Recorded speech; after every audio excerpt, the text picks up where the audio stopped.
started recording. So, right, it's all gone quiet now, so I don't know whether anybody can hear me. Welcome to the fourth, thank you, Helen, the fourth of our January screenings and conversations. This one is a conversation rather than a screening, but should still be very lively. These events have all been organised jointly by My Future York, which is half me and half Helen Graham, who will now wave at you. There you go. And YoCo, which is York Central co-owned. The aim of these events is to take forward thinking about community-led development on York Central and how this can more broadly influence the shaping of the whole York Central development over coming years. If you haven't yet taken a look at YoCo's website, then please do, not right now, but after we finish the session today. Do take a look at it. It's dead easy to find, yoco.uk, so YOCO.uk, and there you can sign up to keep in touch and get involved. I'd emphasise that YoCo is not just about housing. YoCo is a proposal to put together a mixed-use community-led development on York Central, which is fairly radical stuff. There's fairly interesting people involved. The previous three events have each featured screenings of episodes of the Life-Size City, a documentary series made in Canada. And once again, I'd like to thank DBcom Media for allowing us to show them, as they aren't being screened anywhere else in the UK right now. The films took us to Copenhagen, Milan and Montreal, and showed examples of ways in which, firstly, community-led activity had improved life in those cities, for example, making use of underused spaces or building connections between people or enabling greater freedom and mobility. Or secondly, where city-level leadership and public engagement had created more livable places or had responded to grassroots pressure to create good local policy making. The aim of today's event is to reflect on some of the key themes which cropped up repeatedly in these very different cities. We've got 5 speakers who will each give us their own personal take on one of these themes, followed by time for open discussion on each of them. So please take part in these conversations, and also please use the chat box to log ideas, comments, questions, useful links, absolutely anything. Think of it as like post-its, but not quite as much fun. What we'd like to come out of this evening's session are some collective ideas about how we take forward these issues in the context of community-led development on York Central, an outline of who needs to be involved, and what sort of connections we need to build across York and beyond. To briefly set out the background for this, I'm going to ask Helen to briefly outline the work of My York Central and the public vision for York Central which came out of it. Then Rebecca Carr to say a bit about how YoCo came about and what it's currently doing. And then ask Ian Gray, who's Project Director for York Central, how the partnership will respond to community-led initiatives. So, Helen, over to you. Thanks so much, Phil. So I've just posted a link in the chat to the My York Central Big Ideas for those people who want to have a look at them as I speak. So, My York Central. We ran a festival of York Central in 2018 alongside an exhibition of an earlier iteration of the York Central Master Plan at the Railway Museum. Through that, we gathered a lot of feedback to those plans through post-it notes at the exhibition, used a series of themed events looking at open space, at homes, at work, at movement to develop events, often co-designed events with groups who've got a particular interest in those issues. We did various workshops with specific groups who've got a stake in York Central, whether that's young people through the Youth Council, through local schools, local coffee mornings, but also with elected officials for the council. We also worked with the councillors in Holgate to do door knocking in the Lehman Road area, which was really crucial in getting that kind of face-to-face conversation going on in that part of the area. And all of those contributions led to a vision, the big ideas, which are a summary of that vision, which you can see in the chat, and then principles for how public engagement should continue on York Central as it develops. So the big ideas, they were homes for living, not investment. So the idea that York Central should address York's housing inequalities, making a mixed community and build homes, not holiday lets. This was really responding to the fact that there was a strong sense that affordability was a key issue and that the official definition of affordability was not ambitious enough. Number 2, exploit the benefits of high density. So the recognition that York Central was likely to be a high density site, but how could that be really fantastic? How could that be creatively developed? So there was really fantastic access to shops, to gyms, culture, entertainment, public transport, rooftop views, So really look at what those benefits are and collaboratively design for them. Build in low running costs through high standards. So really looking at the environmental standards and really seeing how that could enable low fuel bills for people, as well as sustainability. People, not cars. So we recognise we talked to a lot of people, some of whom loved their car and wanted to be able to continue to use it, and those who wanted to see cars banned from the centre of York. But what everyone had in common was that they did not want another 2,500 cars on York Central. And so it really was a very strong steer from the My York Central process to keep cars at the periphery, to plan for quick and reliable public transport, and prioritise direct routes for those on foot, on bike, and with mobility aids. So beyond zoning, so this is a kind of something that changed in the master plan process. So there's one real recognition that work is changing, and that life-work dynamic might well change further in the future. And I think we've seen that in recent years, in the last year. So really thinking about how you can develop vibrant space by mixing up work, living, cultural buildings and spaces. So community built through exchange was number 6. It's the idea that York has got enormous wealth, socially and culturally, but also financially. And how might we use York Central to build a community that can build links between people to address those inequalities through sharing and through exchange? A hub that catalyses York's creativity and innovation was number 7, really recognising that there's absolutely fantastic work going on across the city. So how could York Central become a place where that was showcased and where that work was connected up? And finally, public spaces where people can be collectively creative. So really making the spaces indoor and outdoor that allow people to come together and do fantastic things. So really underpinning that were some principles that we really wanted to, that came out of the public conversation to steer the public engagement process going forward. And that was there should be ongoing community engagement for a broad, open, ongoing conversation about York Central in a way that influences decision-making processes. Really work collaboratively to develop solutions. So the idea that actually some of the big challenges that York Central's facing can be best addressed by involving people who might live there, who might want to live there in the future and live around it now. And community-led approaches to development was definitely part of that mix, which YoCo will speak to in a moment. The idea that the York Central should be shaped by future aspirations and not current norms.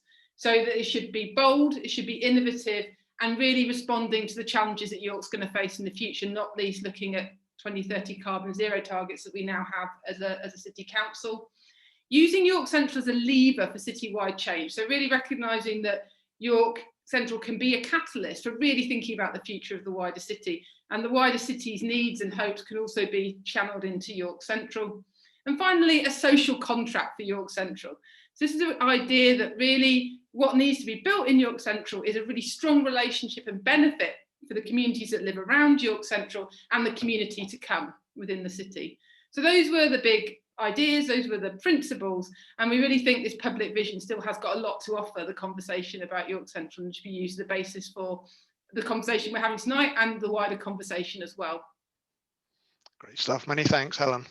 So moving straight on then. So Rebecca, are you happy to say a few words about YoCo? I don't feel as prepared as Helen was, clearly. We know you can but talk. Then I never am. So Astrid and I, Astrid lives in, I can't remember what street in the Lehman Road area, but we've been tasked with moving forward with this next phase of YoCo. So we got a new round of funding thanks to Your Space to kind of push forward with this idea of a community-owned neighbourhood. So Astrid and I have been working online actually, but before we started talking to people via video call, we were doing a bit of a recce around the area, seeing what community assets there were in place already, trying to talk to people who were already living and working in the area and how they might relate to the York Central project in general, but also to try and find people who might be motivated enough to take on this community-led development as an idea, within that development, there were ideas that there may be a community hub, that there may be community-owned businesses. So we've been talking with various different people about what that could look like. We've got a workshop on the 4th of February that aims to look at the dreams and aspirations for this kind of a space. Ian's put us in touch with a few different people who've already been talking to Ian about this kind of space on the site, and we thought it would be a really good opportunity to pull everyone together who's been thinking about these things to try and develop something quite coherent. So yeah, we're just really trying to continue the conversations that have started to develop from events. We had an event at York Design Week in 2019 and another one last year, which was 2020, from Home Baked CLT, who did a really brilliant talk. If you haven't watched it already, it's on, I think there's a link to it on the York Design Week catch-up page, but there should be a link at some point on the York YoCo blog as well. But if you can't find it, I'll find it and put it on the chat. But there's loads of stuff you can catch up on the YoCo website as to where we've got so far. We blog a lot, and there's a newsletter as well. If you're not signed up to that, it's a good place to get all your information, and online Twitter and stuff as well. Yeah, I can't think if there's anything I've missed. That sounds brilliant. That's great. Thanks. I popped a link there to the blog page, so that's a good starting point for anybody who wants to see what's been going on. So moving on to Ian. Ian, York Central Partnership, and really your response to community-led stuff there. You are muted.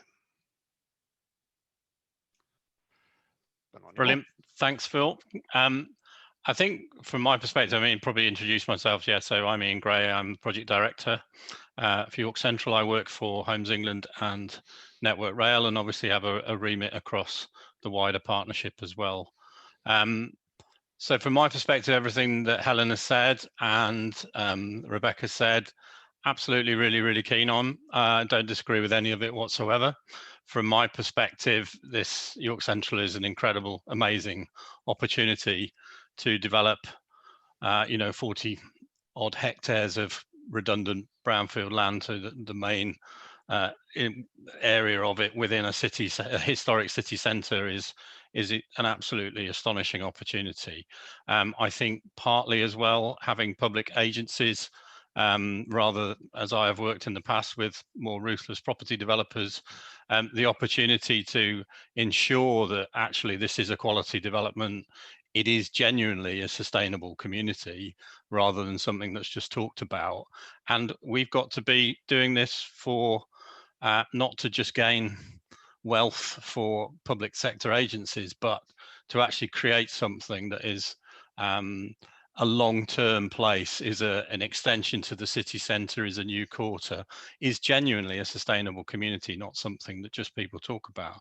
So all the things you're talking about for us are exactly what we want to hear. We want to be doing this with you, not against you, as people will think we are attempting to do. We need to be listening to the community. We need to be doing it for the local residents, for the people of York, for the businesses of York, for the visitors of York, and to seize a really good opportunity.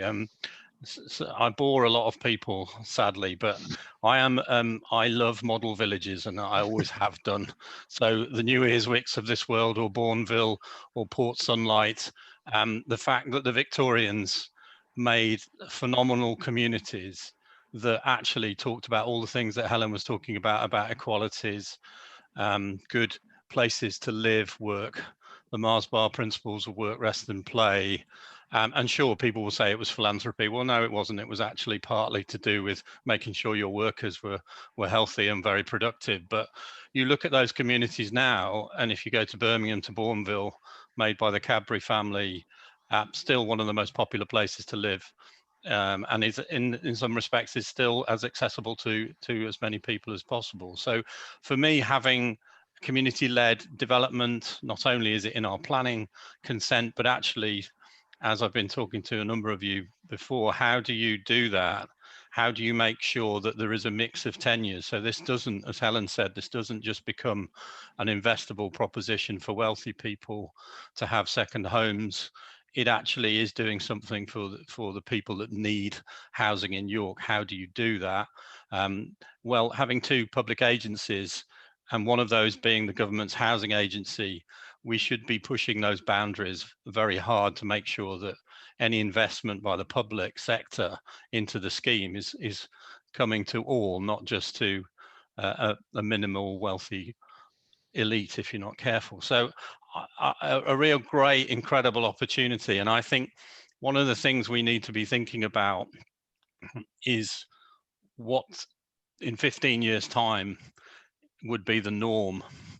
So if you look at things like grey water recycling, people thought that was incredible and amazing. Now it's just a sort of given, or suds drainage, or community facilities, or all these things. How do we build those in now to make sure that we genuinely create something that is incredibly special? What we could do is just create the same as something else that's been done in King's Cross or Manchester or Leeds.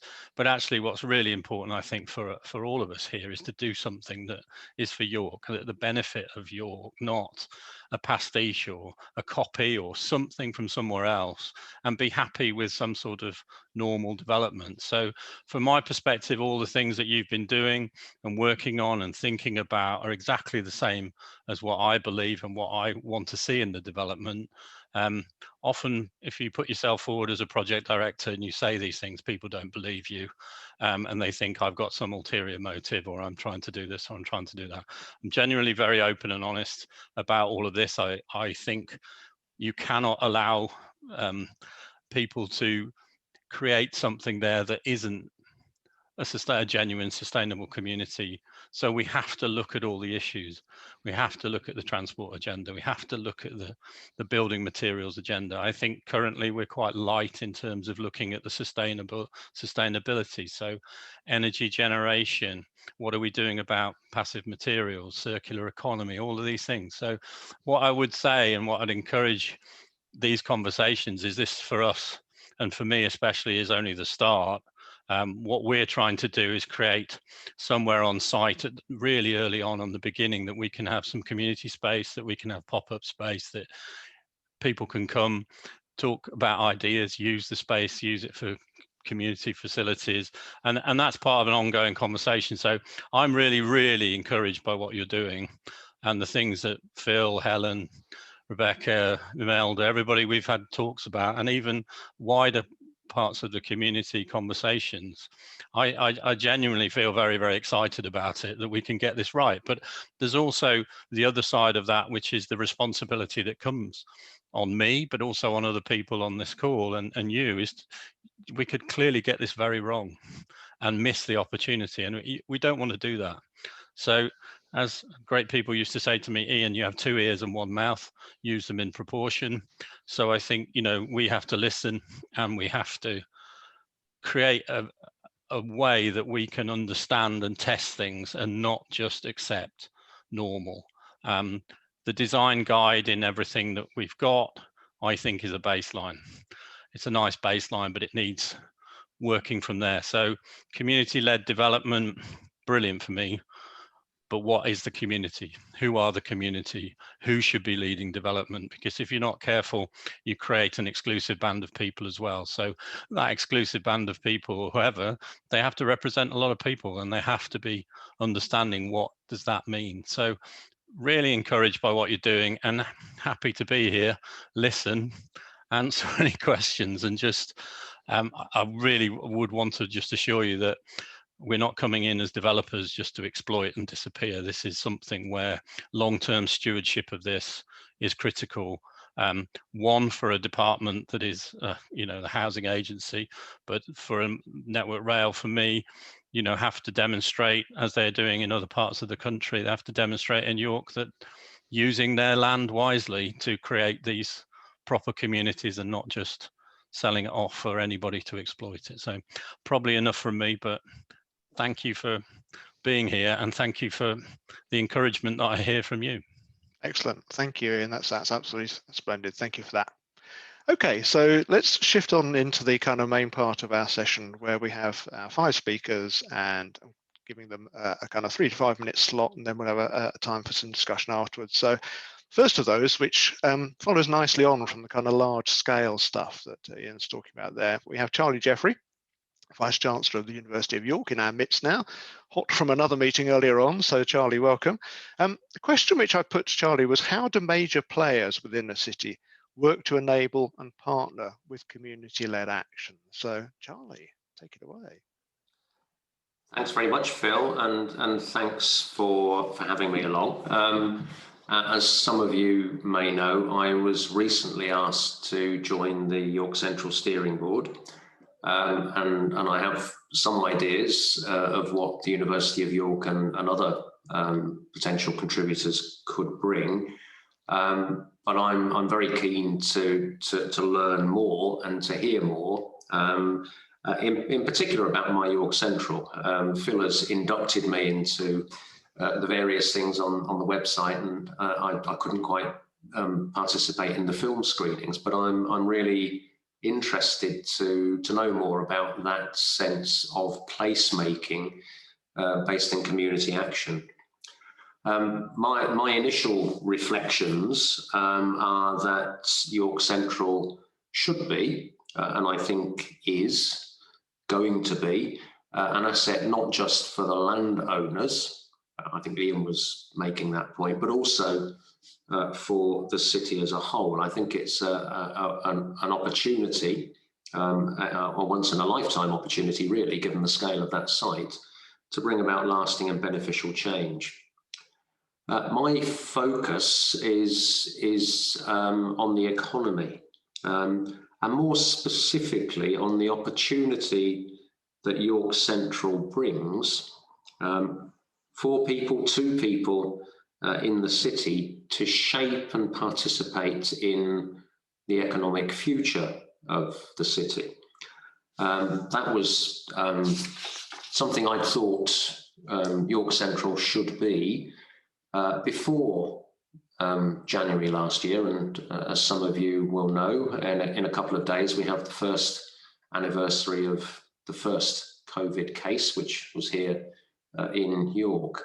I think all those points about having a stake in the economic future have become much more important in the light of COVID, in the light of the disruption that it's brought, and in the light of the damage that it has done to many livelihoods in York, as of course elsewhere. Talking of major players, Phil, I'm defining that because you've asked me as not just the University of York, but the other educational institutions in the city. We have a very strong relationship also with the York St John University, York College, and Askham Bryan College. We meet regularly in all sorts of ways, and we did last week, and on our agenda amongst other things was York Central, and we were imagining a context in which those four institutions, and indeed school education, and indeed the possibilities of lifelong education that all of us contain, should be contributing in the context of York Central to the city's economic future. Drawing on some of the long-standing strengths in the city, the rail industry is one, heritage and tourism clearly another, but also new opportunities. We have an astonishing creativity in and around our educational institutions in fields like the digital transformation of creative industries, in biotechnology, in the circular economy, in robotics and autonomous systems. There's the old and the new. I think we have an opportunity to bring the technological discoveries that our educational institutions are there for into application, into ideas which could become products and sustain new companies. But at the same time, we have an opportunity, and I think also an obligation as the educational institutions of this city, to make sure that local people are equipped to participate in those economic opportunities of the future. Now, what does that mean in a more direct sense for the York Central development? Well, I think it needs to incorporate in some way, and no doubt in some kind of physical form, if we can work out what that would be, a location for enterprise for the citizens of York, which brings together research, discovery, its application, education, training, into a context in which our citizens have the opportunity, the support, the encouragement, the access to investment funding, so that they can take a stake in what I think could be a very powerful economic future for the city if we can get post-COVID recovery right, and if we use York Central in the right way. So Phil, that's my take on what we, the educational institutions, not just the University of York, can do. And I'm really interested in the conversation this evening about how that could connect better with and build a fuller dialogue with the community level action that has sustained your group. That's excellent. Thank you, Charlie. Thank you for that. Who would like to pick up on that then as a kind of starting point to carry that conversation forward? Are we there? Helen, go for it. Oh, thanks, Charlie. That's incredibly helpful to kind of get that sense of how all of the educational institutions are thinking about York Central at the moment. I guess one of the things that's really come out of the public engagement process is how to share wealth and how to make sure the wealth is being generated by the city is distributed. And I was just wondering whether the University of York's exploring some of the community wealth building approaches that are being talked about, and sort of thinking about local supply chains, thinking about how we can really use some of those big anchor institutions within the city to grow small businesses within the city. The short answer is yes, and some of our academics have been especially prominent in that field. Looking at examples like Preston, which is one which is widely admired, and thinking about how institutions in York could contribute in a similar way. And to an extent, I think institutions like mine already do in sourcing many of the things that they buy. Certainly not all, and I'm absolutely sure we could do more. And I think we would be happy as an institution to engage more fully with others who have that kind of ambition, and also to link it to some of the other collective ambitions that we all hold. I know the City Council has an ambitious vision of a net zero future. I don't think the city can achieve that without the major institutions like the university, like the NHS, like other bodies and our big companies making a contribution which aligns with that. And I think that also has a very, very strong relationship to ideas of community wealth building by reducing the carbon impact of what we do by thinking in a different and more local frame. Thanks, that's great. Patrick, you've got your hand up there. I know you had it up early on. Just need to unmute yourself. Yeah. Hi, it's really interesting to be here and to see so many people involved in this discussion. But there's a couple of questions which trouble me. One of which is, if you like, the practical application of community involvement in the development, and slightly worried about the fact that sort of decision making at the moment is not transparent. It's rather opaque in terms of what Homes England and Network Rail and the other partners do and how they make decisions. And that's we'd like to see some indications as to how that process is going to be more open, so that people can have practical suggestions which are considered and are part of the decision making. And the other thing is a question really for Charlie Jeffrey, really, is that sort of one of the things that also worries me and other people in the York Central Action Group is that the balance of the development in terms of its economic application to the city is somewhat unbalanced in terms of the amount of housing versus employment opportunities. And I would have thought that we need to look again at those, you know, the balance there, particularly in the light of what's happening now with post-pandemic. I think that would be, I'd be interested to hear what you thought about that. Charlie, do you want to pick up on that? I think, Ian, you might have things to say on the transparency stuff. Well, I'll leave Ian to the transparency and probably also to some of the questions of balance, because of the different aspects of the development, because I imagine, Ian, that some of those are quite set in stone and may not be that flexible. But Patrick, I take the point. I do think this is an opportunity to reshape the economy, to be a catalyst for a much wider reshaping of the economy than simply in that location, and that reshaping should be transformative in a positive sense by opening up new opportunities, by opening up opportunities in higher productivity activity than some of that which has been decimated by COVID, and to open up opportunity in areas which will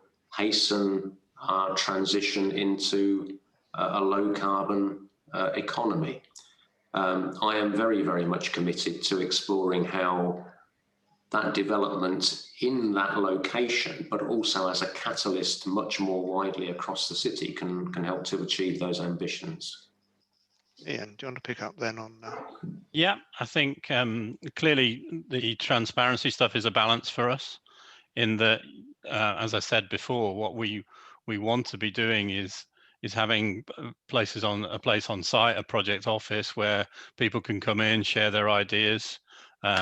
Clearly, some of this from community-led development, how does that come forward? I would say we are absolutely open to all those ideas, all the things that's come out that came out before from My York Central, and really pleased from the conversations we've had with YoCo. We have to have commercial decision making that is done under government regulations in less than an open and transparent way, because clearly there are difficult decisions and things that we'd have to do. I have board members and I have to abide by those rules as well. But I would want to be as open and transparent as we possibly can be around that. I think in terms of the mixes on the site, I mean, some of that is already, in some respects, I mean, I can trace the development going back for 40 years. It's had many a guise. I remember my days in Yorkshire Forward years ago. I inherited this project, and people were talking about a new retail centre for the whole of the city centre and extending it into York Central. And you know, I think now what we've got is a mixed community, a balance of commercial area and housing. I think it currently is in the local plan, what is very much about creating grade A office space as the only grade A office space location in the city, which is a demand that is still there. From all our continuing research, I think the amount of space people will occupy in a commercial area is probably likely to be the same. What is not going to be the same is how they use those buildings. And what we should have learned both in residential and commercial activity through COVID has been that the need for flexibility, yes, but the need also for public realm and open spaces and places where people can go and get out and not just be building apartment blocks with no, gardens, communal areas, parks. I think the beauty of our master plan at the moment is that it has that flexibility still in it, but it's also very much, I see it, and people think I'm a bit crazy for saying this, but I see it as a big park that happens to have lots of buildings in it. The people often say the glue in between the buildings, the spaces, I think absolutely more and more critical. What we're seeing on the commercial for the office is actually there is a lot of pent-up demand. I think what we have to do is guide that into the demand, into how does it, as Charlie's points, how does it link into the York economy, not just filling up the space. So how does we make sure people come onto the scheme, both residents and commercial people, and they respect the development, they respect the place, they add to it, they don't just come in and take from it. So I think, how does it benefit the York economy? How does it look for the future? How does it look into apprenticeships? How does it look at skills agendas?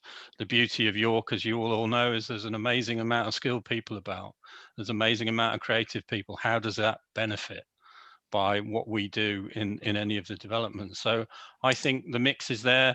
The issue for a lot of people often is you put a plan up and say it's an illustrative master plan and everybody thinks it's going to be exactly how it is on the plan, and it won't be exactly that. But the parameters set by the City Council really around the amount of commercial space, so 1.2 million square feet of commercial and 2,500 homes, those are sort of set really in terms of the planning framework.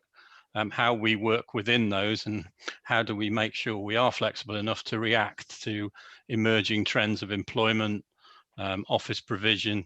But I think the beauty of the space we have is that we do have an awful lot of open space, and the density issue. I love the fact that we can accommodate things that people are finding so difficult. I have many a conversation, especially with partners at the moment, of people sitting in a 7th floor of a tower block in Croydon or in middle of central London who can't get out. They've got nowhere to go. And I think that if we don't learn anything from that, that actually the outdoor spaces are far more important to us in terms of our health and well-being than we probably, I think we've taken all that so much for granted. So I think that the space is there. We've just got to use it wisely. That's great. Thanks, Ian. I just wanted to pick up on very briefly on one point within what Charlie had said about the, if you like, the kind of the power of learning in various forms and how that could be important here.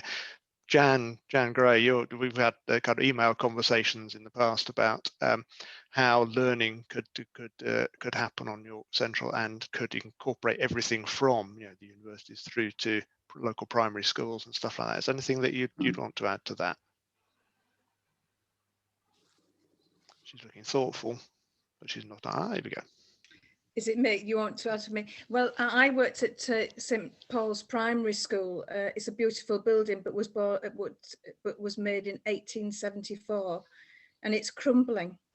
And so that school needs a new site, and the nearest site is on the Teardrop York Central site. But it wouldn't just be a school; it would be a place for learning. So you might be, the kitchen on an evening could be like a centre where the youth could be taught how to cook well, or where people could hold dances, or there could be a library. So it's not just a school, but a learning centre. And that was my thinking. Brilliant. Okay, thanks. That's good. Okay, I'd like to move on to our next speaker, which really kind of connects into this, which is we have Joe McKaylee here, who's Head of Commissioning at Early Intervention, Prevention and Community Development at City of York Council. And the question I put to Joe was, how can public and citizen engagement enable connection, even in large cities, between grassroots thinking and citywide strategy? So, Joe, are you happy to pick that up for a short run around? You need to unmute yourself, though.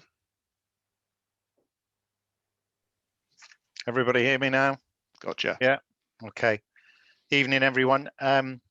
So yeah, just before I do my little bit in responding to that question, I just wanted to reflect on the films and blogs that Phil and Helen have written, because one of the things that struck me from the films was the sort of active citizenship model that runs right the way across those 3 cities, but how that desire to promote active citizenship and contribution was cool, groovy, sexy, in fact. Yeah. And I think sometimes York's citizens, don't always recognise that.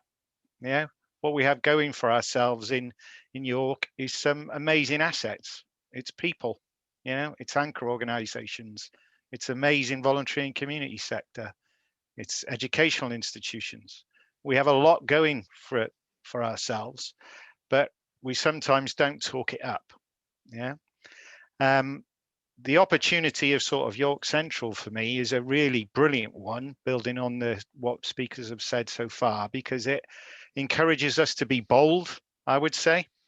Really, really think big, building on the consultation and engagement that's been done by the movement, shall we call it, Phil? Yeah, because it is a bit of a movement for me, because it's about people.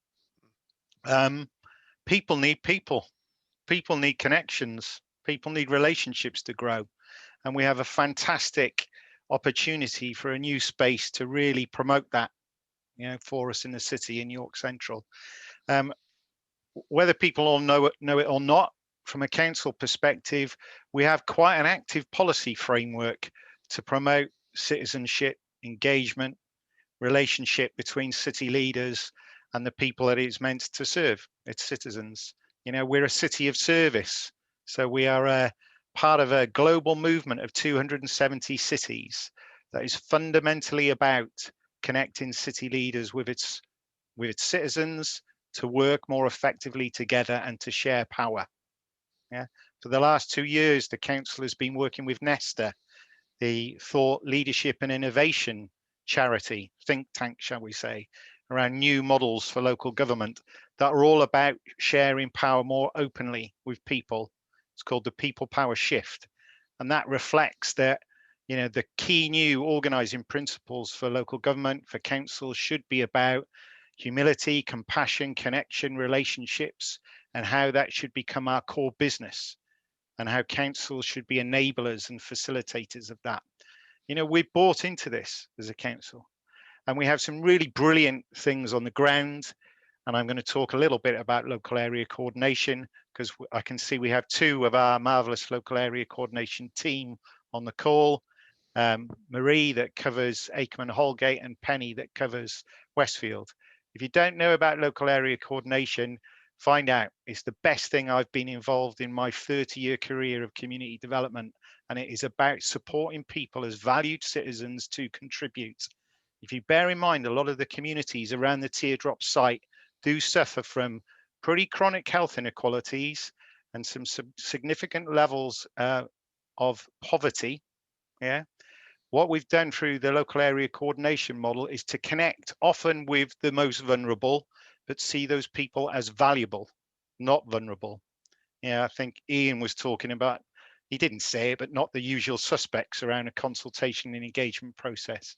What we've had through local area coordination is a different discussion with a different group of people. And as a result of that, those communities becoming more inclusive because a new voice is being heard.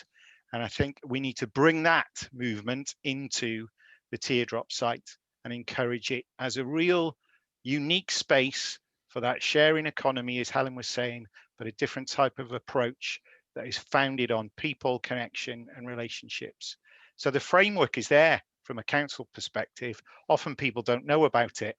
So it's about how we bring that to life and make it more inclusive, build on the good stuff that's already happening. That's probably enough from me. Brilliant, thank you. Anyone want to pick up on that? Something here. I guess, well, a straight one from me, which is, I mean, the old thing about York Central is that at the moment there's nothing there apart from an awful lot of brownfield land and a few railway tracks and some knackered buildings. So how do we carry that kind of structure of a community which grows from grassroots upwards into a completely new place? Is that something that you have seen work elsewhere that you can see those structures that you talked about being able to enable to happen here? You need to unmute yourself again though, Joe.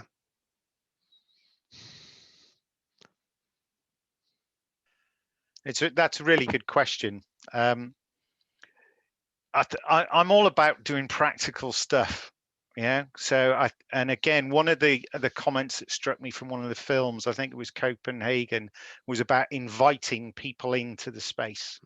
Yeah, this point of invitation, permissions, because if we don't spend a bit more deliberate time around inviting different people and different voices into this space and align that around some tangible, practical social action opportunities and projects, you know, there's a risk that we just continue to talk to ourselves, isn't there? You know, and there are, you know, great examples of that. We've seen it in the films.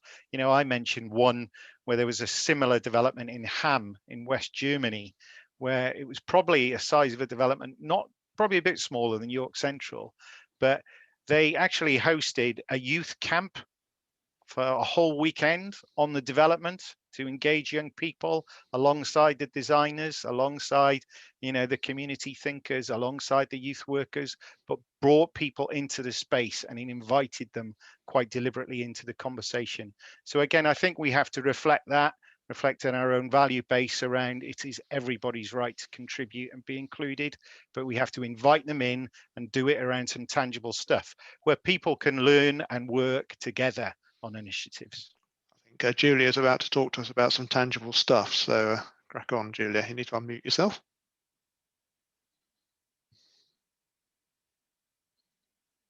She's crashed. She's frozen. Something terrible's happened. Chris, do you want to pick up there and I'll come back to Julia? Oh no, she's now talking, but she hasn't unmuted herself, Julia. My Wi-Fi just dipped. Ah, right. Can you hear me? Right, You're out in Bishopthorpe, aren't you? Yeah.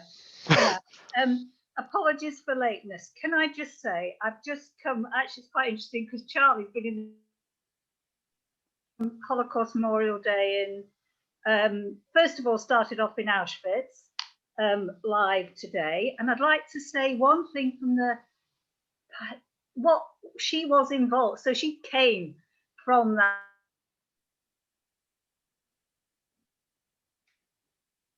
Quite perfectly okay. Julia, I think you might need to turn your visuals off to get your sound to work. You're freezing all the time.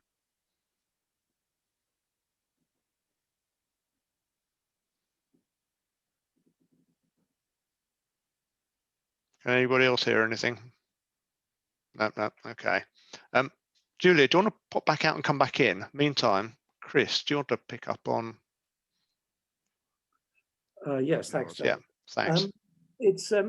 I happened today, because I was in a meeting, look at the council's 10-year plan, which in essence is a recovery plan. So the question on Joe is this, and it's not intended to be critical of the council, because I think it's something which a lot of organizations have to reflect on at the moment. And that is the extent to which the way organizations work has been changed by the pandemic. And good organizations are taking advantage of it. I mean, universities are seeing that the way they think about what learning is has changed just dramatically and can, I think, be seen in some ways to be changing, potentially at least for the better. The council's 10-year plan has a list of challenges. I think there's 6 of them that they hope will be addressed. But it's quite interesting that there's then a kind of metaphorical, there's a line, an invisible line, below which there are the consultation processes by which the city will be involved in thinking about them. Whereas I would think one of the challenges would be to rethink the whole process by which accountability occurs. It's possibly even a bigger challenge than some of the others, actually, if it is to be thoroughgoing. So, and I think the work you described is absolutely a model. As you know, I'm its greatest fan. But it just strikes me as odd in the way the council is framing that plan, that it doesn't include that up front as an objective. Any thoughts, Joe? Yeah, I mean, I suppose we're in a different moment in time, aren't we? Because, you know, I can remember when the council plan was written, and I know Councillor de Goyne's on the call. He might want to comment after me. And I'd say, you know, compared to the previous council plan, it's 1,000 times better. You know, it is quite aspirational. You know, because I was a big critic of the previous plan, saying it didn't really tell you anything. It didn't aim for the skies, shall we say, or aim for the stars. And I think that the one that we'd written prior to the pandemic was pretty good, actually, in terms of the outcomes it set around ambitions. And a lot of those were focused on health and well-being, the environment, social mobility. So everything that would connect with York Central. And then the pandemic arrives, doesn't it? Yeah. But again, ironically, I think the pandemic and how we learn from it and build on it, yeah, in terms of what has been good, has probably moved us forward a year as a council around some of our engagement around citizen engagement, volunteerism, service giving, mutual aid, neighbourliness, you know, and how we work differently alongside people as active citizens more deliberately and share power. Yeah, because I think one of the things we've really learned is that latent sort of force for good, that people want to contribute and they're frustrated with the old market paradigm or state paradigm, and it is moving now towards community paradigms. And what we need to really build on is that sense of power and mutual aid and self-organizing. So I think there's a bit of an acceptance that we need a rewrite of the plan to reflect some of this.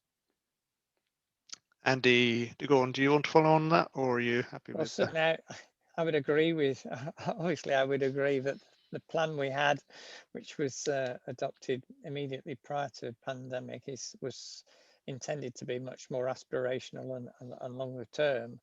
And the challenge, as you said, is getting the balance right between the most immediate, trying to ensure that businesses survive and are able to adapt to a very different, you know, adapt very quickly to a very different set of circumstances, but equally to have that more strategic view about, you know, I mean, we're talking, I was on the news yesterday that retail has sort of taken a 5-year leap forward in terms of online business compared to, you know, within the space of less than a year.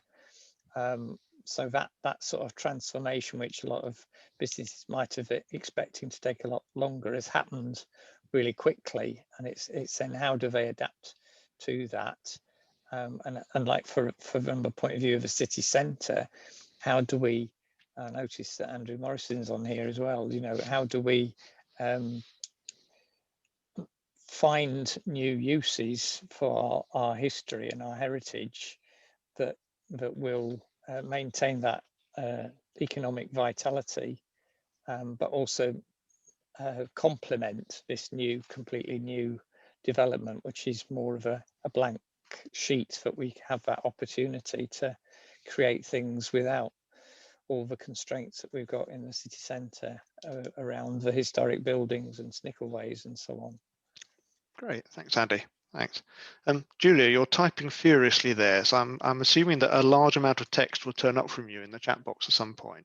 So what I'd like to do is shift on to the next of our speakers, and then we can come back to your thoughts, because we've got plenty of time at the end, if that's okay. Yep. So the next of our speakers was Chris Bailey, in fact, who is Clerk of the Guild of York Guild of Media Arts, amongst many other hats that he seems to wear. I tend to discover a new one about once a week. The question I put to Chris was, how do broad issues such as well-being translate into action, which is both strategic, but also responds to individual needs in individual neighbourhoods? So, Chris. Thanks, Phil. It's a real problem following Joe. It makes me feel, you know, the French philosopher who says, yeah, I know it works in practice. I just want to see if it works in theory. And I'm afraid that's rather the tone of what I'm going to say. It is, because I think that we do need some, I think we need to change out the things we used to think with, the language we used to think, and the terminology to some extent. And the exchange that Joe and I just had about the shift away from municipalism, if you like, towards co-creation of both policy and services, is one of those shifts that is just so interesting, and which I think we saw in the good examples in those 3 films. So the session is called On Life-Size Lessons for York Central, and I think that Phil, you said earlier on, these have to be lessons that stick around for York Central. When Phil and I talked about this a while ago, and I said, what do you think Michael Colville-Anderson would talk about if he came to York? And he said, oh, he'd just find a couple of people doing the same thing they've done for 20 years and moaning that nobody takes any notice of them. And that seemed to me to epitomize a reaction a lot of us have had to where you get to with community or local development in York. And in one sense, our discussion has been about how you change that, how you connect the little to the large. And so the question I had was, in those films, what lessons were there about connecting the little to the large? Because 40,000 cargo bikes in Copenhagen, Brectivism in Milan were bloody brilliant, frankly. But simply applying them to York is nothing like sufficient. The interview with La Pépinière in the Montreal film was the most telling, because it was clear that neighboring communities drop in on a successful Pépinière project and say, could we have one of those? And Pépinière say, no, we don't work like that. But if you like, we'll come round and we'll talk to you about your community and what is in your community. And who knows, let's see what we come up with. And I think we're getting good at it. We get lots of opportunities, but learning how to learn from other cities is one of those tricks that has to be mastered, knowing what it is you can actually extract. And I feel myself, having worked in universities, colleges, polis, etc., I know that people won't learn until they understand themselves. Looking within is the prerequisite for learning from others' examples. So I think looking at those films or any others is not about finding solutions. It is really looking closer at values. So a lot of the debate we've been having recently just brought back to mind, my second point would be the choices that face us, because even today, when York Central's, the first work going on York Central has been announced, Keith Aston said quite rightly that it's very important we do this at this moment in the time of the pandemic. But it's also, let us remind ourselves, a time of an unprecedented shift towards cities. It's a time of the birth of the fourth industrial revolution. It's still a time, sadly, of Brexit. It's preeminently a time of climate change, and social justice issues haven't gone away. So the tools for thinking about this need to be capable of grappling with all of that, just as Garden Cities were mentioned earlier on, just as Ebenezer Howard did over 100 years ago, when he was looking at what cities might look like in the 20th century. So the thinking here has to be, or is in a utopian way, will be about what is a cultural New Deal. You might, I don't know if you've come across Francois Matarasso's thinking on how culture and creativity can make a contribution here. It certainly can, and it features in some online briefings, the grey briefings. I don't know if people came across those, which said, just imagine if this pandemic lasts as long as a year in Europe and North America, just imagine. And here we are. And they posed using scenario planning software at MIT, so there's 90 global experts, 3 possible models: a pyramidal model for change, which you might imagine is very top down, perhaps pretty close to the one that we've rather sadly had, especially in the UK and in the USA. Decisions are made for the benefit of fewer rather than more people. The second model is Leviathan, an old term, but basically one that means that the people willingly allow others to make decisions on their behalf. They create a state which they trust to carry things out. And the last is the village, the one that many artists feel happier with, where local action is taken and all the good is understood at the local level. All three of those models have problems, some more than others. But we need to arrive at something between Leviathan and village, the point of trust, the point where we willingly vote a government in and trust it to do good for all of us.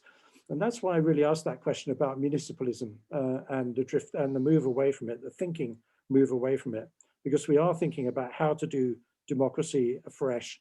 And it's thrilling to see that York Central is part of that. The third point I make has to do with asking myself what Colville Anderson would look for if he came to York. What would he, where would he go?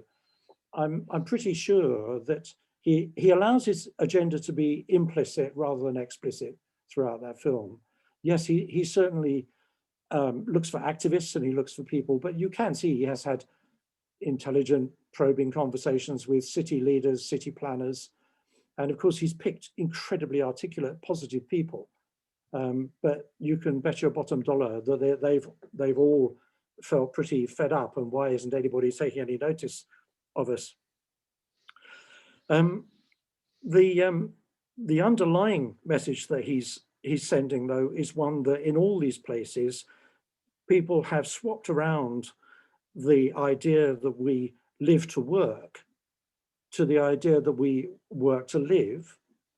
And it's hard to work in a state, in a nation where your treasury doesn't think that way.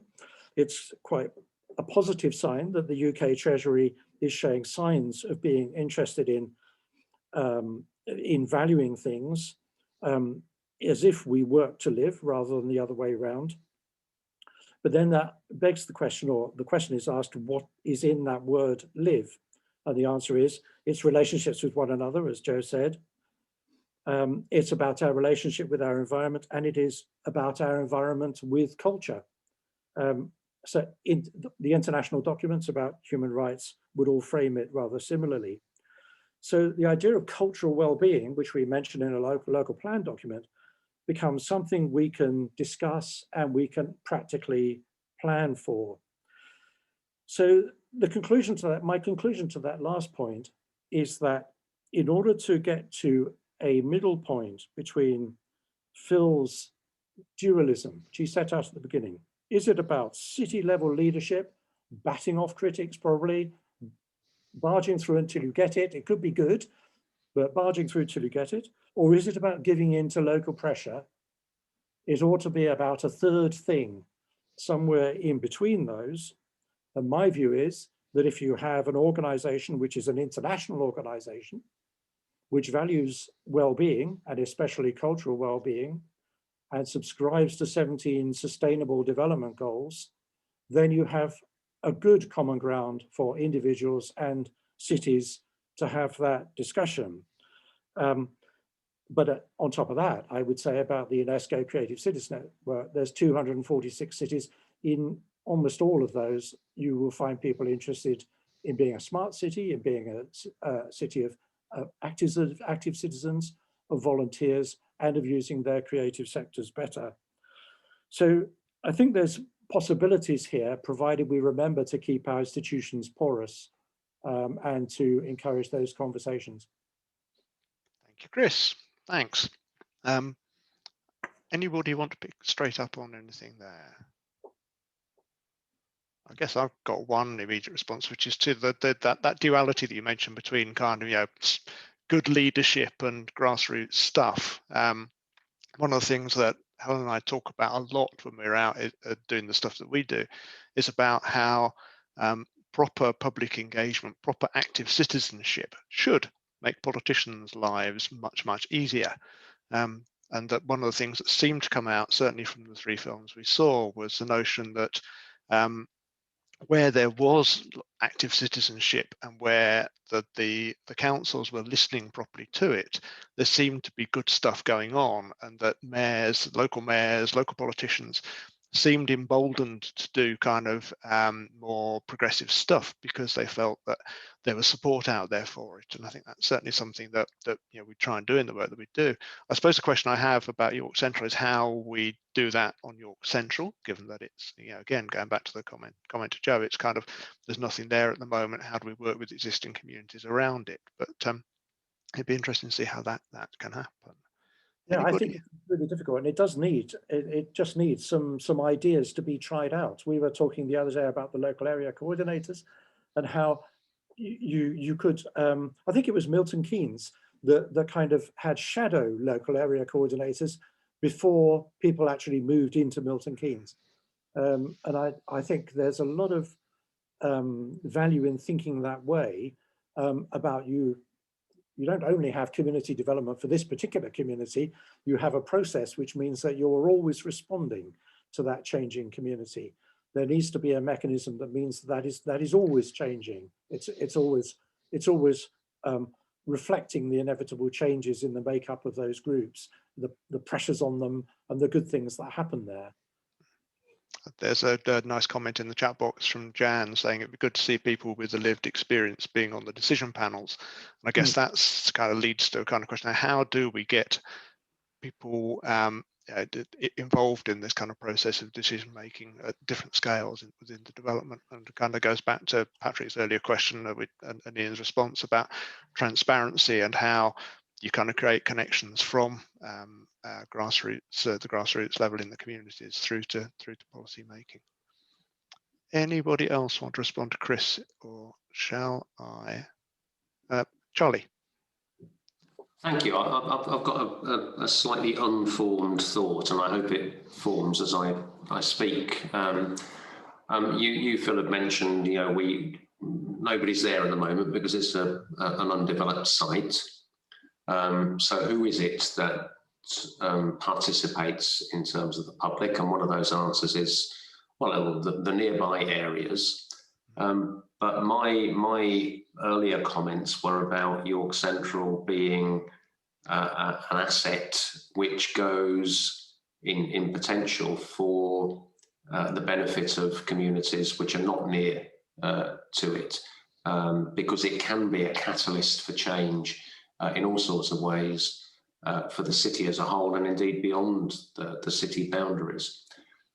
So how, if that is the case, do we generate the public engagement of all of those stakeholders for whom York Central can be relevant? And that, Chris, I don't know if you've got an answer for that, but it's one of those conundrums of public engagement. Which public is it that needs to engage? Yeah, we had during the festival of York Central, it's one of those questions that kept returning. How do we envisage the people who don't live there yet? If we envisage them as being like us, then we shouldn't do that. That clearly is only part of the answer. But in York, it's quite hard to find representations of ordinary lives. There are very few. I worked for quite a long time on Tyneside, and because of the existence of Side Gallery and very strong documentary photographic courses, there was a continual stream of the people wanting to document ordinary lives, visually document ordinary lives. So as a result, when it came to doing a project like Biker, which was actually moving an existing population down the road, but it meant that it could absorb new populations into that because there was a sense of what that community was already like. And I feel that one of the things we ought to be doing in York is just stimulating more projects that enable us to know ourselves better, a kind of mass observation of ourselves, really. Great stuff. Chris, Helen. Yeah, just on that question of designing genuinely distributed and connected public engagement is something Phil and I have given a lot of thought to, because I think it is the big challenge. And I think we're really interested in sort of how you might combine some of the really fantastic insight from systemic thinking and from complexity theory, which is like trying to look at how a city is made up actually out of all of our actions all of the time. So really try to start to think in that kind of way, and then develop public engagement processes that are distributed. So, you know, small projects going where people are working with people on their own terms, but then finding models of facilitation that can connect up those conversations, document them, make connections, build that community across those interests that might emerge from those conversations, and then create the kind of articulations of that that can get them feed in and influence decision making.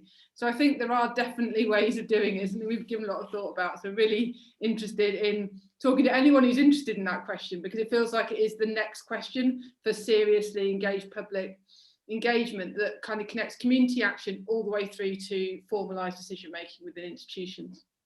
And if anyone wants to do any reading on that, there's loads of blogs on our website about it. More blogs than you can shake a stick at. Deliberative systems, and also looking at specifically at York Central and how we move outwards and use York Central as a mirror on the rest of the city. So yeah. Given time, I think we could do with shifting on to our next speaker, which we have Imelda Havers from Bluefish Regeneration here. And the question I put to Imelda was, how can economic systems and land ownership be manipulated in order to allow neighbourhoods to function well according to their own chosen priorities? And how can that be made to work in areas where land values are high? We saw one or two examples in the films of kind of exciting things happening on kind of places with very little value. But York Central isn't one of those places, so it presents its own challenges. So Imelda. Thanks, Phil. Hi, everyone. Can you hear me okay? All right, brilliant. Yeah, this is interesting. I think there's two strands to this. And I'll mention the biggest one first, which is land, access to land. That tends to be a bit of an elephant in the room for developments like this, because land is something which we kind of, in our culture and in our economy, we tend to accept belongs to somebody else. So we can't use it, we can't access it, we can't get our hands on it. It's a massive issue, and I would argue that it's absolutely central to making something like this work, particularly, as Phil mentions, in an area like York, where, you know, immediately adjacent to the city centre, land values are high.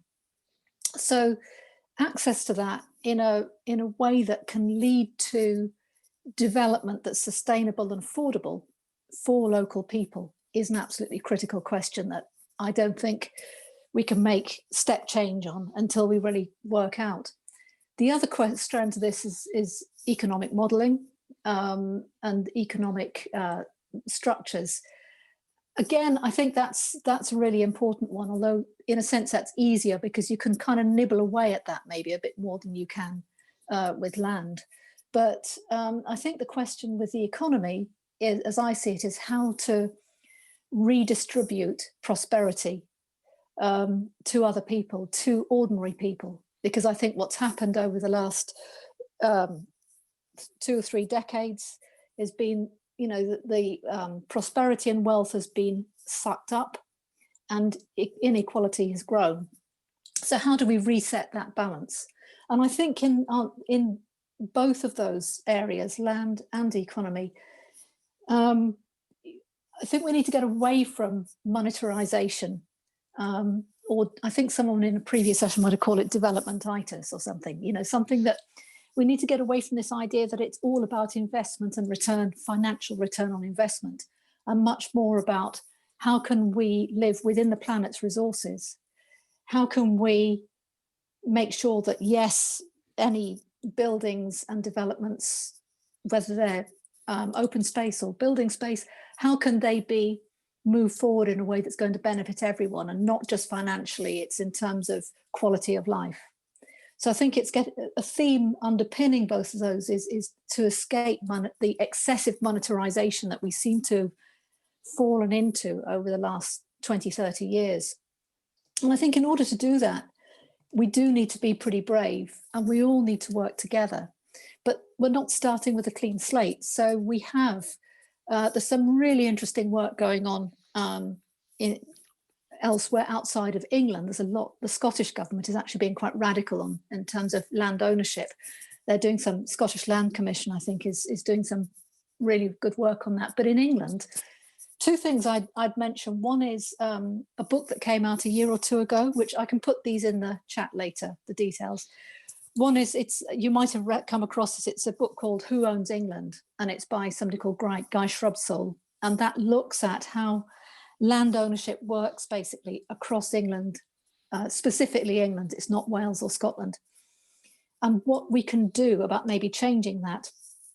And hot on the heels of that, there's an organisation, a think tank called Shared Assets, and they have been working with some consultants whose name escapes me very recently and just published a report on basically creating a new land narrative. It's creating a new story around how we approach land. And they would propose, and I agree with them actually, there's a huge amount of sense in this, if we're going to really overturn the common agreements or the common knowledge on land and acceptance that it belongs to somebody else and it needs to be monetarized, we need a new narrative that actually talks about land in a totally different way. So there's two things there that are, there's some really interesting stuff going on. So I think, I think what my thoughts would be in terms of ideas, we all need a proper role in this. And I really was encouraged by what Charlie was saying earlier about having a role for York Central where everybody was involved in being innovative. It's not just the sort of shiny universities, great though they are, being innovative, but we can all be creative about this. This is about all of us having an equal stake in how creative we can be. And I think that's a really important, that would be an important step forward. I think looking at things like mutual ownership of land and property through the community land trust model, for instance, is important. Montreal, the film, had a great idea about a co-op of co-ops. So there was a huge, great part of the city where there were loads of different co-ops and lots of mutual ownership of homes, businesses, space. And there was a kind of energy, collective energy, that seemed to really be driving that forward. I thought that was fantastic. And I think in terms of the buildings of business, I think I don't want to over-egg COVID because, sooner or later, it feels like this will never happen, but sooner or later that will have had its time. But I think what's happened is the pandemic has exposed how far we've gone towards this very binary use of land, sort of zoning and homes and businesses, and we commute from one to the other. And I think there's been a real revival in granular neighborhoods and living in places where you actually live in every sense. You don't just sleep there and go to work somewhere else the next day. So that mixed use has come back into fashion. And I think finally, really building things like like an independent ecosystem. So it's encouraging small businesses to be more than the sum of their parts and work together. So they're just some ideas I throw out there, and I'll leave it at that and see what people have to say. That's great, thank you.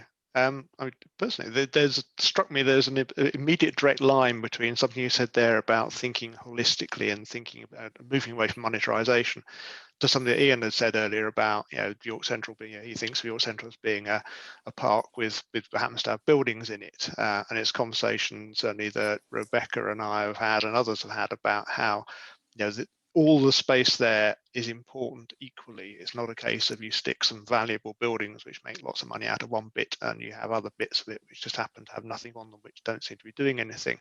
The whole of the environment needs to be thought of as a whole. So has anybody got any thoughts they want to follow up with? Anybody? Julia, go for it.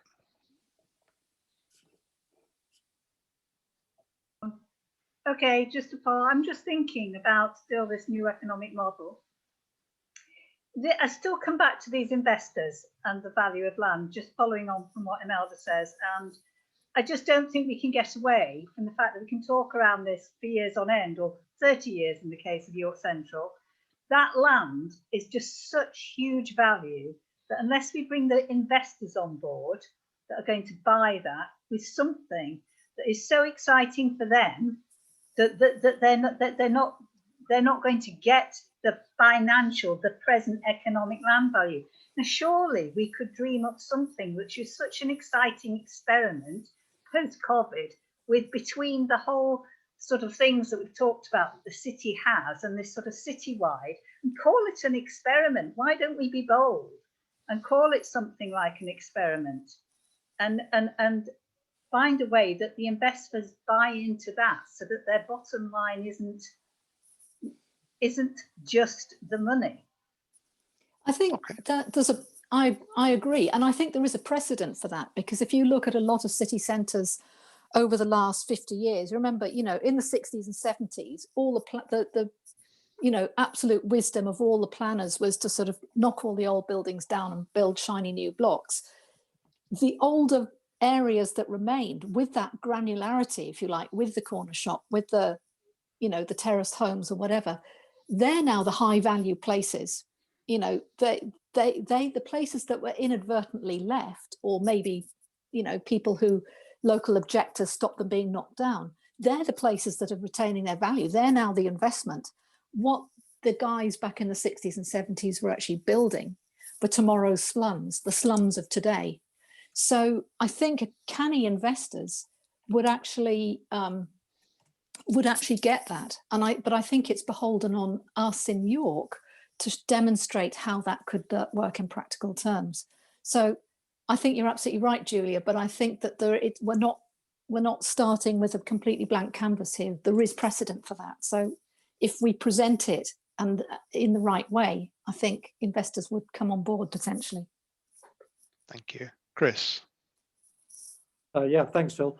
I just think Ian's comment, which maybe links to this, but what Imelda's really talking about, it's a kind of asking for people who are able to spot opportunities to come and use their intelligence to exploit them. Social entrepreneurs, people who can see where there are the resources to be exploited.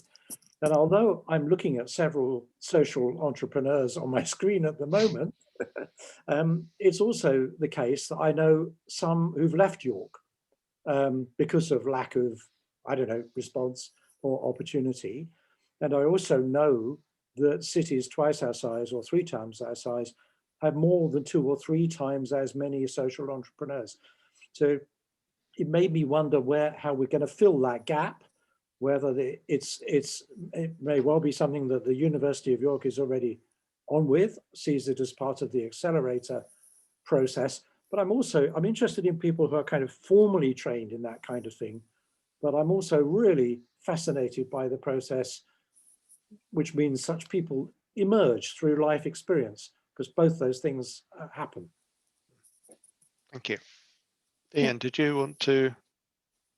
Yeah, I just to encourage you a bit, hopefully. I think the approach, and coming back to Julia's point about investors, for me, one of the issues you have, especially in development worlds, is you have developers that come along and their business model is to get out within 7 years. So they build it, they sell it on as an investment to somebody else, and they disappear. What we want to do, and this can be in the commercial area and could be in the residential area, is that we look for more ethical funding, sort of pension funds that are ethically based, or financial institutions along those lines, that they're interested in 40 year developments with a 4% return. So why am I looking at those type of people? Well, I want them to then have the long-term stewardship of the place. So coming back to Charlie's placemaking, etc. So if you have somebody who's interested in how their 4 or 5 buildings on a particular site, how the spaces in between them are operating, working, it's not only for their value, but it's also to ensure that 4% return keeps coming back. You then exploit that with them and say, right, it's brilliant that you're coming, but you've got to do something for this development. So you've got to be, helping us to make sure that we don't just have in 6 or 7 years all the public realm disappearing because people come along, take away the York stone or whatever it is and put it down with tarmac because we don't maintain it properly. It's actually getting those people to be part of the ownership as well, and to carry on investing, not just disappear after 5 years, take your money and run, but actually be interested in the long-term development. So if you go back into my utopian world of the Quakers, actually, of the Cadburys, of Titus Salt and these people. There's a long-term endowment, there's a long-term investment. What we don't, I think, want on York Central is those people that just come in, do dare I say, a bog standard development and disappear. We need long-term stewardship of all of this, and that comes into the community-led development as well. How are you as a community-led development, and I'm sure you would be much better at it than most, but how are you looking after the spaces in between your buildings as well? How do you play your part in the long-term stewardship? One of the things I've seen in my career, if you're not careful, it happens, and I'll give you a great example. So Brindley Place in Birmingham, when I used to work in the middle of Birmingham, fantastic, amazing opportunity. But what did it do for the people of Ladywood next door, which was in the top 10 of most deprived communities in the country? It created another barrier to the city centre, and it created a bigger barrier between the poor and the rich. I don't think that is what you should be doing now. We should be learning from all these experiences and saying, how do you create that facility, which is great for long-term investors, is great for social, led, housing-led, community-led, but also affordable housing. What are we doing about tenure mixes? What are we doing about workspace for people to start jobs coming out of any form of education?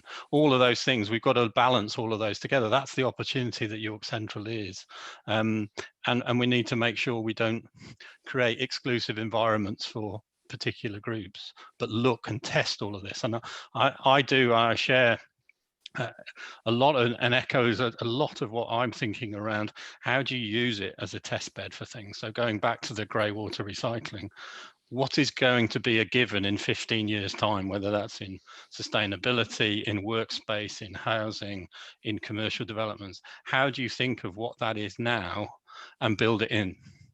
Don't wait for 15 years, but that's what we should be doing in a place like York Central, is testing a load of these things, but learning from the past as well as testing the future. Don't think we're somehow far better than lots of other people that have done this all over the world, as you've seen, in really, really well. The great thing with leadership is you've got to be humble.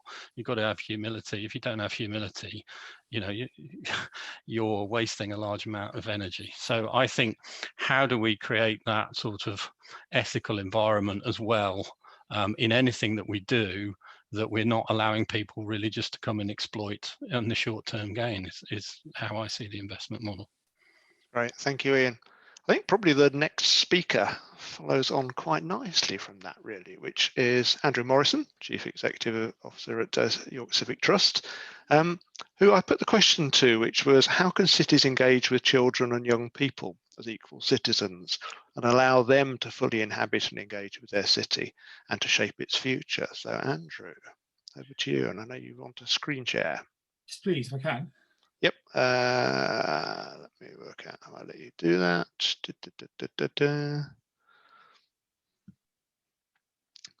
You should be able to. Security is set, so you should be able to allow participants to screen share. So, yep, gotcha. I am now. Thanks, Phil. As I was last on, I thought I'd put some pictures in front of you all because I thought you'd probably see enough heads. To be honest, there's my question. How can cities engage with children? I'm patronisingly reading out to you. I don't know why I'm doing that. You can read it yourselves. There you go. Look, let's not start a conversation around children and young people by being patronising. But it's, how do we engage people? How can cities do it using what we've seen in Life Size City? And how can we use that for York Central and for York? I think is a really fascinating question, and there's some really interesting conversations we had at the end of those films around how we engage people through that site and make it something that's usable, user-friendly, but also, I think, going further from that, gives young people an investment in what that place is, and a continued one that's not just about giving it energy now during the build process and the design process, but is a continuance. It's firmly lodged within that place. I still think firmly, this will be a place where people will walk across, will cycle across, will skateboard across, how you want to do it. We'll inhabit it, we'll loiter in it, very much so over time. And I think they're the things we really need to build into it, and get, not us telling people what to do. I'm a 51-year-old grey-haired, middle class now, damn it, I was working class once, you know, bloke who knows nothing about nothing. You know, I've got 2 kids. And I'm totally the wrong person. So my little spiel here is around perhaps setting up some, perhaps idealistic, I don't know, perhaps realistic set of things that we could do, or setting out some things, using some examples in the theme of life-size cities from around the world as well. So I'm starting with a statement, okay? I'm just going to set my case out here, and I will be patronising and read this one out. Young people have a right to be more than equal citizens in the places which they will develop as individuals. Actually, we as adults live in places, but if we think about our own selves and understand ourselves, you know, we say we came from somewhere, and that is the place we were probably born or spent our childhood years, our young people. That's what's formed us. So for me, that's what York Central, and if we're going to go to this sort of idea that York Central is a lever for citywide change, how can York instill that? Going back to some of the points that have been raised about, you know, what is that sense of York? Chris's point around biker. Who are these York communities?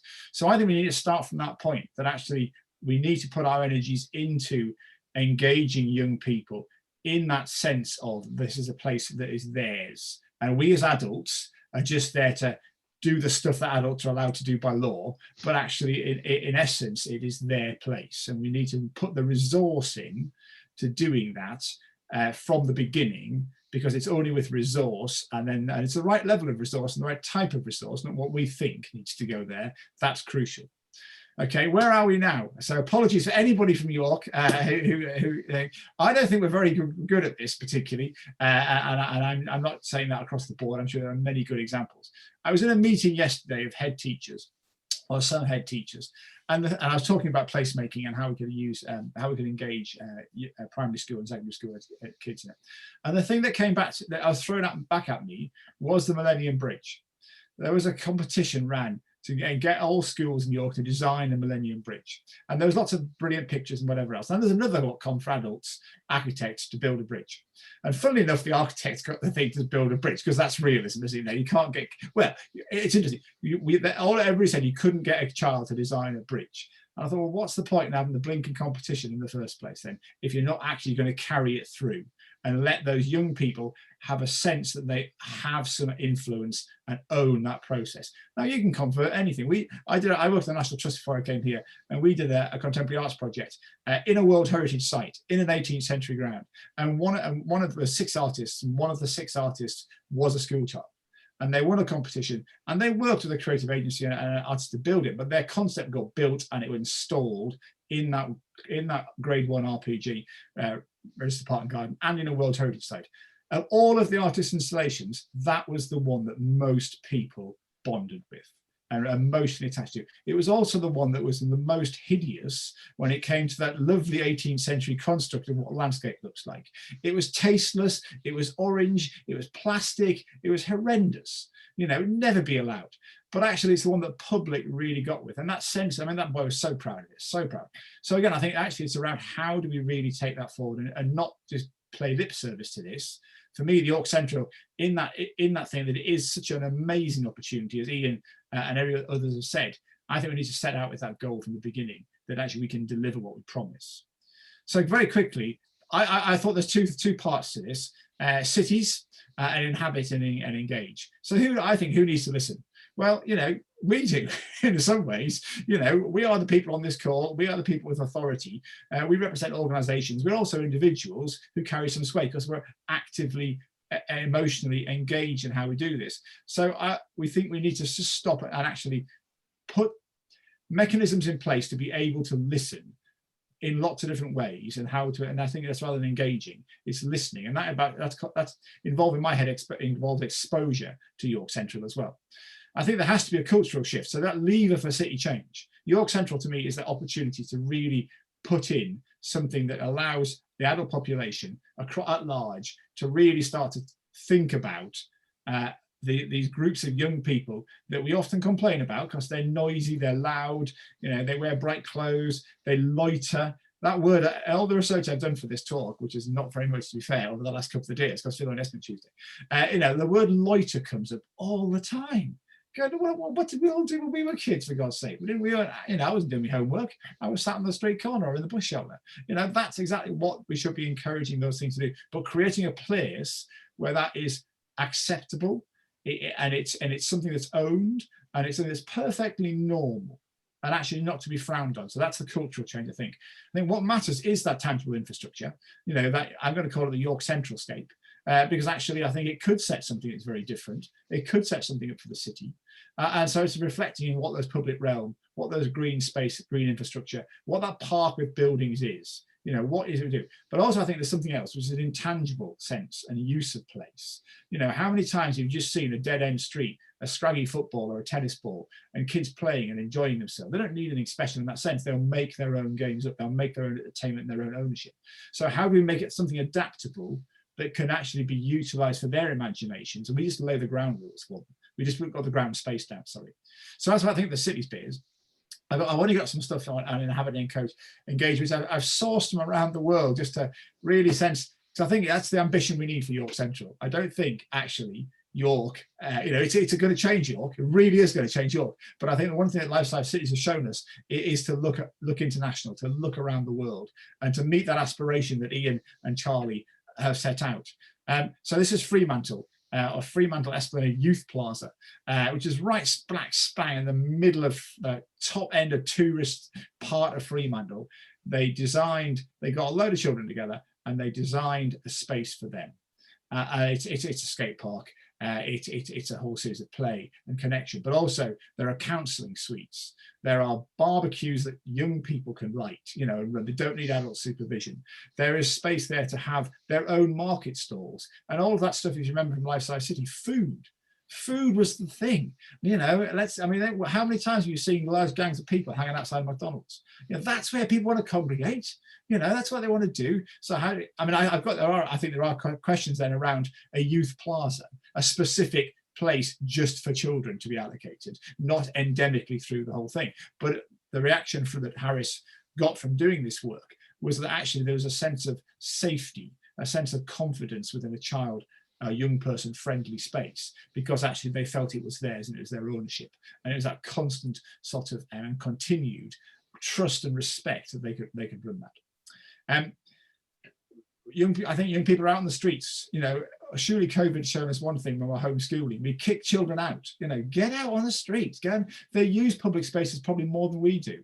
So why on earth don't we let them help design and actually use it? That idea of mass movement of young people to school and back and across the city on a Saturday is so important, I think, because actually that's when they're at the biggest risk, in the sense of actually we're out there in our cars, we're out there doing that thing, that multi-mode transport connectivity.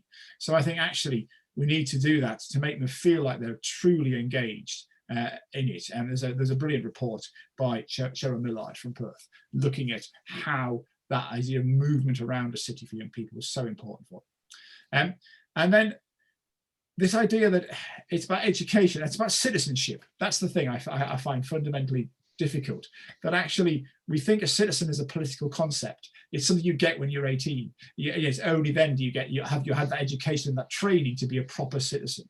Well, I'm out to a lot of codswallop, because actually, their passports say they're a citizen when they're born, their first passport. So why shouldn't they allow that? Why shouldn't we sit back and actually listen to their non-educated voices that don't fulfill our social norms? So I think again, there's something really interesting about if we're talking about inhibiting a city and engaging with them, we have to shut up and actually create space for them to have that voice and do it. But this is Lotus Gardens in Mumbai, which because everybody goes to Minecraft, don't they? And that's the game of choice for construction. Well, Mojang, who are the company that built Minecraft, they with the UN went to various cities around the world and actually used that platform, but by engaging with the children themselves, but then delivering them. In fact, they paid for it. The UN and Mojang paid for it. So that was the top picture is the before, and then the picture at the bottom is after. And that was delivered by a group of young people in Mumbai using Minecraft to construct it, and then UN and Mojang paid for it, and that was the result.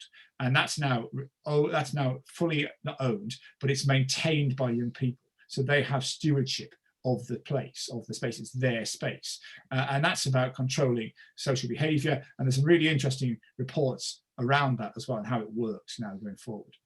So from the Project for Public Spaces, which is an American and Australian thing, I just collated some needs that they found when they started some of these processes and engaging. And this is what they came up with. That loiter word is at the top very much. And it was just that idea of just hanging out, just being with your mates. Surely that, well, again, homeschooling, my 14-year-old, the thing that really finds hard is not being allowed to be out with his mates, doing nothing particularly, just being socializing. So again, how do we build that into York Central perhaps, that doesn't then get looked down upon by the adult population, or is encouraged, and we see it as that multi-generational way of working. So this is just some of them, and some of the things that I pulled out very quickly from all of that. So how? I wasn't going to give you any answers, but I thought, well, actually, I'll put some down there because I got a bit excited by it. So I thought, oh, come on, let's do it. I think, York, the headline in the York Press today was, after decades, work finally starts on York Central. And I thought, well, actually, wouldn't it be brilliant, if that fence went? I mean, I know there's safety because there's railway lines and all that sort of stuff, but actually that idea of urban jungle, urban exploration, getting children now or young people onto that site at the very beginning, whilst it's still semi-ruinous. I remember growing up in Newton Aycliffe, a Beveridge new town in County Durham. We used to love climbing over walls and getting into scraggy bits of stuff that were broken and having a look round. And I'm not sure that's why I became an archaeologist or not. But that idea that could inspire you to do something, I think is absolutely fantastic. I think also it's about something that Chris Bailey talks about a lot, and that's being creative, using cultural forms that are appropriate.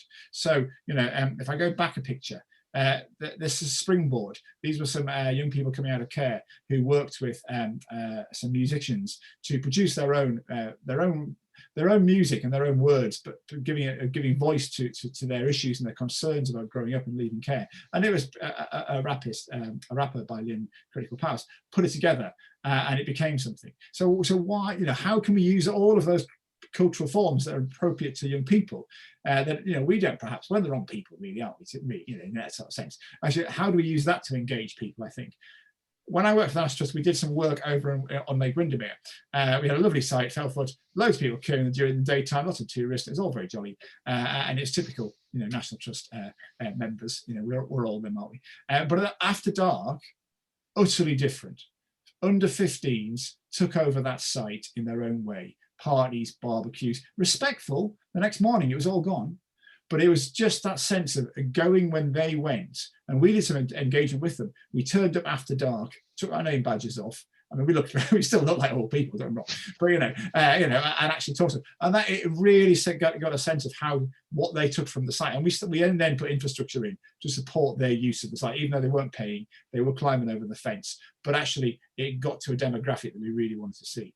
I think we have to think differently. I think we have to think experimentally. York Central surely offers that opportunity.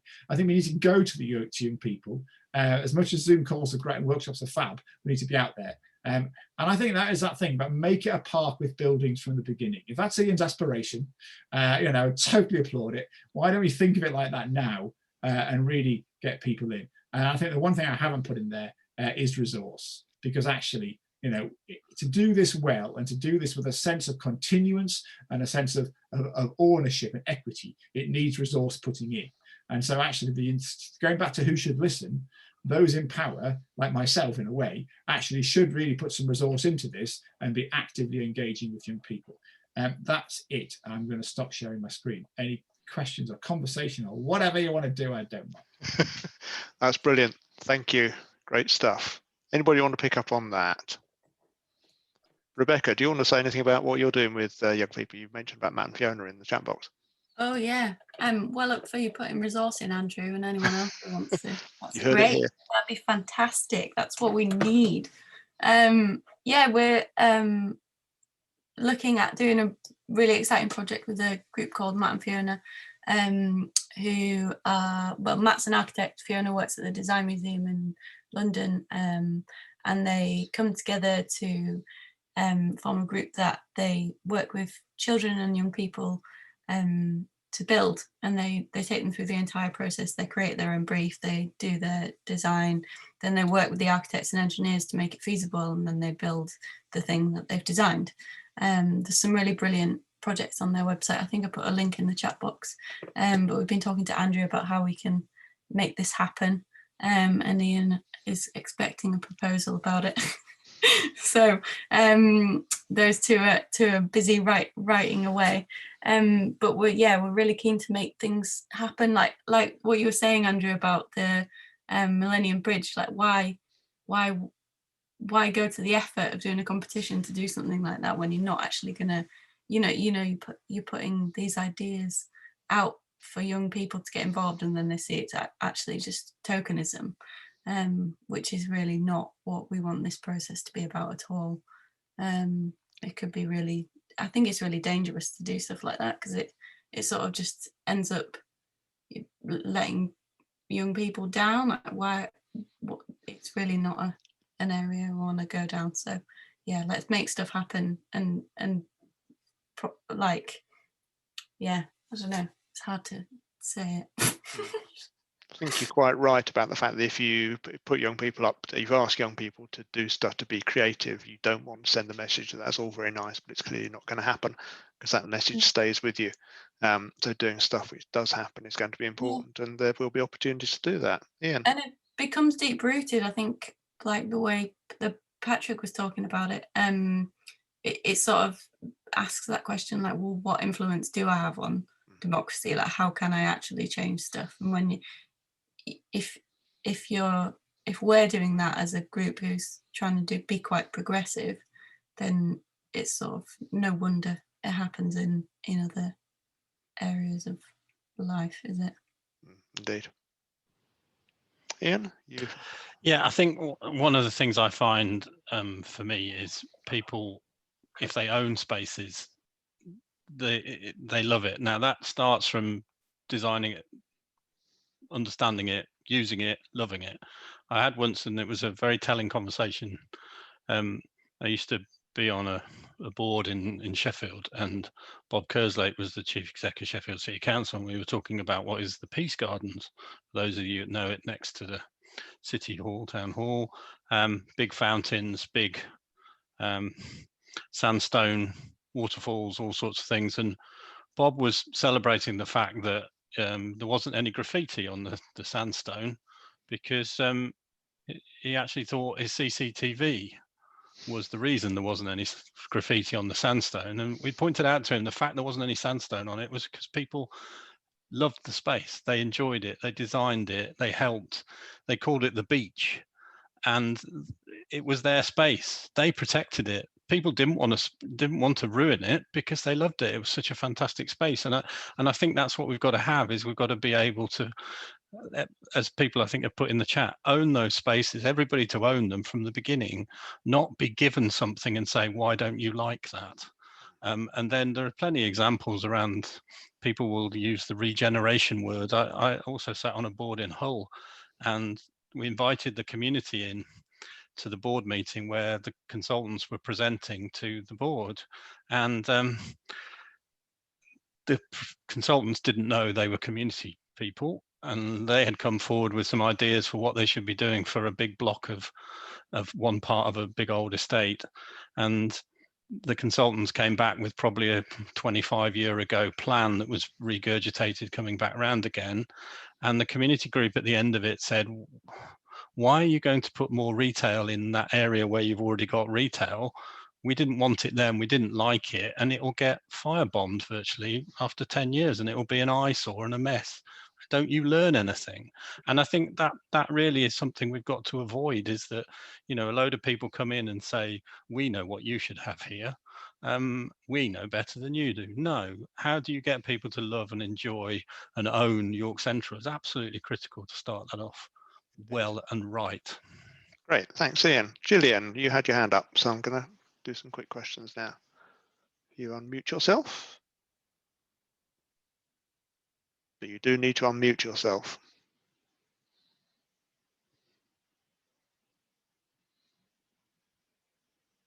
Not looking good.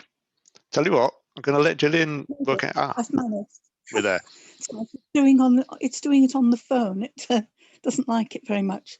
I was thinking 30 years ago, when my kids were little, sort of primary school age, the local wildlife watch promoted the children being involved in the community and making decisions. So they planted a rose garden in one of the big car parks. They got people to come and join in a big litter pick, and they worked along the riverbank and so on and so forth. They did a lot of different projects. And what was nice to see was that if older children came along and tried to vandalize things, the young kids came up and said, look, this is what we planted. We want to keep it. That sort of sense of pride in what they've done, I think, is important. That's great. Thank you. Thanks, Gillian. Example. Thanks. Great. Patrick. Yeah. So I particularly liked Andrew's last slide where he used the word how, and I think you know, one of the things that's come out of tonight is that there's lots of tremendous ideas around, and the question is how they feed into the development as it begins to take shape. And I'm encouraged by the idea of immediate interventions, if you like, before anything goes up, as a sort of indicator of how this development is actually going to develop over the years. And in a way, you know, obviously COVID makes things difficult, but and the restrictions make things difficult. But I think it would be good if the partnership were to demonstrate that it wanted to hit the ground running on this, and that we had some kind of forum. I know Ian works hard at being the interface with the community, but I would like to see, you know, indications from the partnership board that, you know, they were embracing these ideas and that they were wanting to demonstrate how they were going to work with the community in the future. So there must be a couple of suggestions that we can get on with, you know, in the next couple of months, and I hope to see some sort of feedback from the partnership on that as soon as possible. Thanks, Patrick. I'm conscious of the fact that we're 5 minutes away from 9 o'clock, both from the point of view that I'd put this up as a 2-hour session, and also from the point of view that there's probably a gin and tonic waiting in the background somewhere, which I need to address before it disappears.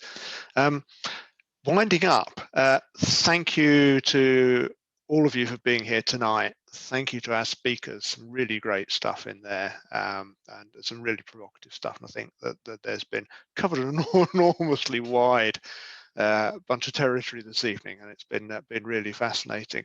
I've got the chat box. If anybody has got anything on their mind that I haven't said so far, please stick it in the chat box. Just dump it in there as an idea, and we'll try and make some sense of it. We will do a blog following on from this session and try and kind of identify some of the kind of lines of thinking that have come out of it, and start really, we'll send that out to everybody and start asking the question really of how do we carry these forward, and how do we kind of make some of the stuff that's come out of this evening's session happen.